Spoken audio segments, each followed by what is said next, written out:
Hi, it's Dennis Daly. Because I eat so much, I'm always dieting, and I always jumped at the chance to interview a diet guru. In the late 1990s, I talked to Charles Hunt, who wrote several books about eating right, including ones that said you could eat red meat and still lose weight. I wondered what his background was. I come under the category of expert by experience, is what I'm told. It actually started when I was 24 years old. I dropped dead of a cardiac arrest. Wow. Yeah, and that was a big wake-up call. Am I talking to Elvis right now or something? I don't think I sing quite that well, but yeah, that really started me on a course of trying to find out what would help keep me healthy and make me healthier. And in the course of that, I discovered that many of the things that were affecting me also affect a lot of the rest of the population. Well, I will tell everyone who's listening at home who can't see you that you are the pink of health. You look more than 10 years younger than you are, and you make me sick. Thank you, I think. Well, I mean that. Let's talk about something that's the crux of your book. The diet of human beings a long time ago was very different than it is now.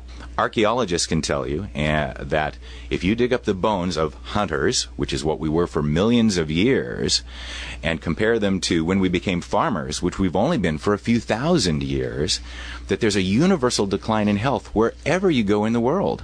We dropped 4 to 6 inches in height. We got small and brittle bones. We had rotting around the orbits of the eyes, rotting in the teeth. And this was before pollution, when the soils were fertile, when farmers got lots of exercise. You know, they still fell apart. They were nutritionally based disease states, and the hunters on the other side of the spectrum were tall and strong and healthy and more muscular and didn't have the kinds of diseases that we're subject to now. By the way, you quote someone in the foreword, and that's Dr. Boranowski. James Boranowski, what was his? I'm trying to remember his first name. Who did the Bronowski? series? Bronowski. You know, I've always, isn't that funny? I've always put the O in the wrong place in his name, and it's only when you pronounce it now that I realize that I dyslexified it. Oh, yeah, that's an easy one to do. But who did the Ascent of Man on public broadcasting, which is one of my favorite PBS series of all time, looking how things started. Oh, well, yeah, and that's why I wanted to throw in the quote here, just for your listeners. Yeah. The quote is, "It is important that students bring a certain ragamuffin, barefoot irreverence to their studies. They are not here to worship what is known, but to question it." And this is what we've come to when you go out and you listen to most authorities or you listen to the media, is they're worshiping whatever the current dogma of the day is, instead of questioning it and saying, well, wait a second, if we're not getting the results that we keep claiming you should be able to get by eating the modern low-fat, high-carbohydrate diet, then they should question it, and they're not. But isn't there this incredible propensity to look at what is scientific and new? I'm going to ask this in a very circumspect sort of way, but if there was ever a time when we had planned obsolescence, it's now. I was on the Internet less than a year ago, and I desperately needed a laptop. It's a little confusing to explain why, but we are now able to use laptops as tape recorders, essentially, and then take that recorded material, attach it as email using its internal modem, and send it to headquarters back in Washington. So if I'm in the field, instead of doing a report that sounds as if I'm on the telephone, I can do one that sounds as if I'm in the next room. But I couldn't afford a Pentium. But right. I knew that a 486 would work just fine. So I got on the Internet, and I was asking, does anyone know where there's a used 486 laptop? I might as well have shot the Pope. I mean, people came on, why do you want something old? Why do you want something obsolete? And I felt like saying, well, do you consider old people to be obsolete? Oh, dear. But so I found one, $299, mint condition, used IBM 486 ThinkPad. Works for me. Works fine, yeah. But the thought occurs to me that we are so entrenched in if it isn't new, it doesn't work. And you couple that with the fact that the phrase scientific advance, this book, which looks at the way we used to be, is kind of heresy to some people, isn't it? Well, I think you're right. In fact, when most of the modern authorities look at this kind of a diet, they're going to call it a fad diet. You know, when they look at the diet evolution, and especially the subtitle, Eat Fat and Get Fit, that worries me. Their brain sees. And actually, what I love to do is quote Dr. Boyd Eaton, who's a medical anthropologist, because he says, if this is a fad diet, then it's a 2-million-year-old fad. We're putting our faith, once again, in a couple of decades of what, like you say, is this modern science that's supposed to advance us, and it doesn't always do that. I mean, clearly, if you look across the board at other medical advances in medicine and with drugs, as a perfect example, we make mistakes all the time. As human beings, we're very inventive, we're very creative, and what I'm suggesting is, well, great. I mean, agriculture was wonderful for getting us all together and advancing science and art and societies and culture and all that kind of stuff. Well, let's keep the good stuff and let's get rid of what we're discovering doesn't work. And I tell you, there's an avalanche of international research that supports us going back to the kinds of eating that we evolved on for over 2 million years. You were talking about not all drugs working. I escaped the 60s not doing drugs. How I did that, I don't know. But I remember talking to a friend of mine back in college, and he said, do you want to do this? What was it? Mescaline and psilocybin and all those hallucinogens that were floating around back in the 60s. And I said to myself, Eli Lilly screws up aspirin now and then. I don't want to do something that's been done in somebody's garage somewhere, and is being sold illegally. I mean, just that aspect of drugs bothered me. But well, sure. I mean, if you look at the people that are professionals, people that are supposed to be looking out for us, clearly make errors. It doesn't mean that they don't have good intent, but they make mistakes. And in the same way, many of our medical folks are so focused on their specialties that they don't take a large overview. And if you take a large overview of the way this planet evolved for millions of years, is that we lived on a meat and fat diet, supported by nuts and seeds and fruits and but look how long it took the medical establishment, which is only now beginning to admit that there is such a thing as holistic medicine. Yeah, it is. It takes a while for people to come up to speed, especially on something where, when they've gone through school and they read the same media we do, or they watch the same programs. So for 10, 15, 20 years, they've had it beaten into their skulls that low-fat, high carbs is good for you. I mean, a perfect example is a study that came out in 1996 in the Lancet, a premier British medical journal, about low-fat diets and breast cancer. Now today, right here today, we continue to be told that the low-fat, high-carbohydrate diet is one of the modalities that you need to do in order to help correct breast cancer. Well, this study says just the opposite. What it found was that people who ate low-fat, high-carbohydrate diets, women in this particular case, over 5,000 women were studied over a course of about 4 years, and the women that ate the most starch and the least fat had the highest rates of breast cancer. The women that ate the most fat and the least starch had the lowest breast cancer. And interestingly enough, saturated fat, which is the big boogeyman, supposedly giving us cancer of all kinds, had no effect one way or the other, and unsaturated fats had a significantly protective effect. And unfortunately, they're parroted by folks in our industry and news and whatnot. Oh, we don't know what we read. Oh, right, exactly. Yeah, exactly. We only know what we read and what we've been told so far, and there's a lot of information that It's is Will different. Rogers. I only know what I read in the newspaper. Exactly. And a lot of the stuff that exists in the world that supports this scientifically, we don't get exposed to. I mean, just a few years ago down in the South, there was a large gathering of the top international researchers in fat research.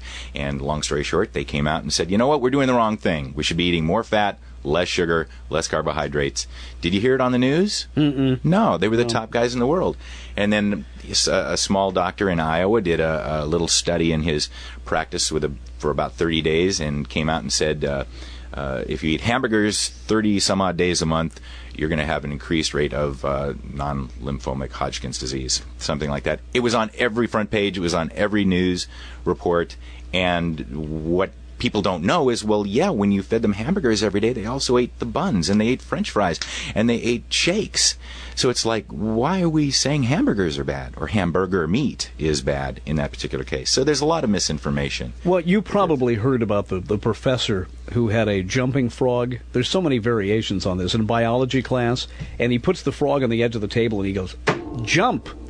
And the frog jumps off the table, and he retrieves the frog, and he cuts off one of its hind legs, and he yells, "Thud, jump!" And the frog manages to jump off the table, and he retrieves it, and he cuts off the other hind leg. And he yells, "Jump!" And the frog sits there and wiggles. And he said this scientifically proves that removing the hind legs of a frog will induce deafness. So That's about right. That's the way they do the statistics on this. Oh, I love it. My guest is Charles Hunt. He has written a wonderful book called Charles Hunt's Diet Evolution on this week's American Montage. Well, let's go through, Charles, some of the things here. It's Charles Hunt's Diet Evolution rather than Revolution. That's right. And it's you wearing a smile and a bunch of apes, and you're leading this. But it's very cryptically showing the fact that we are the result of millions of years of change. Right. I'm the last guy on that chain. Right. Of evolution. But the human digestive system was not invented after the advent of pastry. That we go back farther than that. Well, that's absolutely a wonderful way of putting it, is that our digestive machinery evolved over millions of years to use the fuels that were in our native environment. And those fuels were basically meat and fat diets, and an average of 65% meat and fat diets, which is completely the opposite of the food pyramid. And as we mentioned before, as soon as that changed, imagine the shock to your system. For millions of years, it's using meat and fat as energy. And then virtually overnight, you start feeding it all these grains. Mm-hmm. Our modern-day equivalent is pasta, potatoes, corn chips, colas, and all those things that are made from grains and sugars, those kinds of things. Imagine the shock to your system. Millions of years on one kind of diet, and then you switch it to another. Well, we've had terrible results physically because of this. And like I said, the archaeologists can tell immediately when they dig up bones whether they were hunters or whether they were farmers by the state of how weak and brittle the bones are. Yeah, and it's just fascinating to think that there's all these scientists in one area that say, oh yeah, this makes perfectly good sense, but they're not the ones that are treating us for obesity and heart disease and cancer and hypertension and all those kinds of things. I'm not advocating over-fatting ourselves, but yet when you strip it down in the animal kingdom, if you're going to run sled dogs, for example, who are using up an enormous amount of energy, you don't feed them dog food, you feed them blubber. Oh, that's interesting. In the wintertime, in order to create heat and energy, sled dogs, their diet is nearly 90% fat. Can you imagine that? Oh, yeah. In fact, there were some studies done by the Department of the Navy down in San Diego recently, and they did exercise endurance studies, and they started with pigs, and then they did it on humans, and they did pigs first because they're most like humans metabolically, and the supposed ideal diet of about 74% carbohydrates and about 11% protein and 7% fat, to one group of them, and then they fed a 75% about fat diet, 75% fat. Just the reverse. Just the reverse, and 7% carbohydrate. And they did this for 12 weeks, and they let them adapt to the diet. And what they found when they exercise tested them, that only 30% of the pigs that were on our healthy high-carbohydrate diet succeeded in finishing the treadmill test. 70% of them failed. Well, the pigs that were eating the 75% fat diet, 80% of them completed the test, and in fact, they could have run longer, but the fellows that were running the test got tired. and so it was interesting. And then they had similar results with humans. And then when they did the human tests and they put them on these 75% fat diets, and 50% of that was saturated fat, by the way, their triglycerides plummeted. 7 out of 10, their triglycerides went down, which is the main indicator of heart disease. Their cholesterol was good. Their weight remained balanced. They had steady energy. And a lot of these folks were athletes as well. So that whole idea that you need to eat a lot of sugar to be an athlete is also wrong, as long as you give yourself a few weeks to adapt or readapt to the diet that you're designed to eat. You have had a chance for a couple of decades to see people on the California coast in swimwear. There's a lot more skin out here. And you've been to the gym a lot. Right. As you have observed younger people, do you agree with me that even though when I was in high school 30 years ago, it wasn't in to be in the shape that some high school kids are now? Not all of them, but you do see young guys, for example, start working out at 15, and they're in excellent shape. But there's more obesity now. I mean, I see some of the most, use the word ragamuffin earlier, some of the most ragamuffin, really just almost, I can't think of a word to be generous about it, not in good shape high school kids out there. Yeah, it's really sad and it's tragic what's happening to our kids, and it's reflected in the percentages with adults. I mean, we have 56% overweight and obesity in this country, and with kids it's somewhere around 30%, the last figures I saw. And it comes from these high sugar, high grain, high cereal, high, power protein. I'm going to try to do every name so I don't get sued. Too many granola Balanced bars. Power, granola bars, all these kinds of things that are, glorified candy bars. Sure. And we think that. Yeah, but when you eat one of those, you feel as if you're doing yourself a favor. Isn't that wonderful advertising? It's great. It's great marketing. I'll tell you the extreme of that, and I hope I'm not rubbing you the wrong way saying that, is bottled water. Here in Los Angeles, we have some of the best water in the world. And the joke where? Out of the tap. The joke is people go to, I don't know whether they have them in other parts of the country, but there are machines that stand on the sidewalk out beside groceries, and you put in a quarter, and water comes out. Right. Now, most people assume that inside that machine is a great big tank of water that's come from a spring someplace. There's a little pipe that goes out of the back into the city water system, and a filter in there. And all it is filtered tap water. For the price that they spend in 3 months in one of those machines, they could get a Brita or a charcoal filter and stick it on the tap and not have to drive to the grocery. Oh, you're right. But we've institutionalized this idea that you have to drink. If my grandmother, I don't do it, but if I were to ever buy bottled water, my grandmother would say, why are you paying 90 cents a cup for imported French well water? It would not ring with her, but maybe I'm too fundamental the other way. I don't know. Well, no, I mean, it's a good idea to get pure water wherever you can, but also be smart about it. You're right. I mean, there's better ways you can get the economics of it in line. Charles, just a minute or two. I apologize for not talking that much about the book, but I'm certainly tapping your brain as an expert. The book is called Diet Evolution. You can't miss it. You're standing in the front with not too much on. I am naked on the book cover. Well, it's tastefully done, though. I wasn't going to bring it up. That's all right. You're walking away from the audience at that point. But if you could, take about 90 seconds and give us 2 or 3 good rules based upon what you have found out over the years that you've put in this book. Well, the simplest thing is that if you want to stay lean and healthy and fit, and you want it to be easy and simple, and you want to quit counting calories and quit weighing and quit measuring and doing all of that kind of stuff, then just eat the foods that you're genetically adapted to eat, your native foods. Now, what are those foods? They're foods like steak, fish, chicken, turkey, eggs, all the animal-based protein foods, healthy fat and protein foods. Non-starchy vegetables, which are most of the green vegetables, are the easiest one for people to get a handle around or get their mind around. In other words, you can eat fresh green beans till you're green in the face, basically. Well, actually, technically, beans, dairy, and grains are not our natural foods. Oh. Yeah, so okay. Actually... well, what are you advocating, then? Well, I'm advocating, steak, fish, chicken roast, pork roast, all those things that you love as the basis of your diet. Just wait. Eat, like salads, small to moderate amounts, depending on if you want to lose weight. You eat smaller amounts of fruit because that is a potent source of sugar. And also, we would have only eaten fruits seasonally. We have them available every single day now, and that's unnatural. It's completely unnatural, and it's not the native environment that we evolved in. And also fresh nuts and seeds and those kinds of things. So there's a wide variety of food to eat, and all sorts of great recipes. In fact, there's 200 recipes in the book. I tried to make it really easy and simple and practical for people to follow. So the first rule, I'd say, is just eat the food you're genetically adapted to eat, and you can get off that merry-go-round of counting and weighing and measuring. And the other thing is that you don't have to count calories, because if you get out and you do a moderate amount of fitness, whether that's walking or playing with kids or climbing a mountain or riding a bike, any of those kinds of things, your body's going to tell you how much you need to eat. When you eat the foods that you're adapted to eat, then they work together.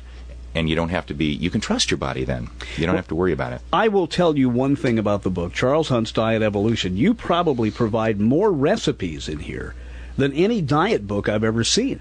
Oh, yeah. I wanted it to be very practical so that people could just pick up this one book and get started. There's a fitness program, a beginner's fitness program, and there's advice for more advanced people in fitness as well. So you actually get the Diet Evolution and all the history and all the that text. You also get the fitness component, and you get the recipes. There's over 200 recipes in the book. Charles, I want to thank you for coming down here. I'm going to read this cover to cover. Okay. Let's do this again in 10 years, and you'll probably look 20 years younger. Well, yeah, and if any of your listeners want to pick up a copy, it's available in the bookstores now. For some reason they don't have it there, they can get it within 24 to 48 hours by name. It's Charles Hunt's Diet Evolution, Eat Fat and Get Fit, or they can go on to Amazon.com, and it's there too. Yeah, you can get anything there. Yes, you can. Charles, thanks a lot. You bet, Dennis. Thank you. So go out and have all the cheeseburgers you want. I'm Dennis Daly.